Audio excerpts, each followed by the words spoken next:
Belum lama ini, COO Miss Universe Indonesia Sarah Hendra Praja memberikan klarifikasi setelah ditetapkan sebagai tersangka dugaan pelecehan terhadap finalis Miss Universe Indonesia 2023.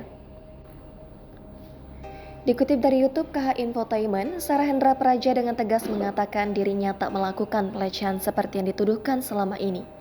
Dalam kesempatan itu, Sarah Hendra Praja pun tak habis pikir dengan tudingan yang dialamatkan kepada dirinya. Bahkan diakui Sarah Hendra Praja dirinya tak memiliki dendam pribadi kepada para finalis Miss Universe Indonesia 2023. Ia pun yakin suatu saat nanti kebenaran akan terungkap. Dengan tegas, Sarah Hendra Praja menyebut tidak pernah merendahkan ataupun melakukan body shaming pada para finalis Miss Universe Indonesia 2023. Diakui Sarah Hendra Praja, ia pun tak memiliki niat melecehkan para finalis Miss Universe. Ia pun sempat meminta dukungan dalam menghadapi persoalan hukum yang kini menyeret namanya. Sebagai sesama wanita, Sarah Hendra Praja pun selalu memberikan dukungan kepada para finalis Miss Universe tersebut.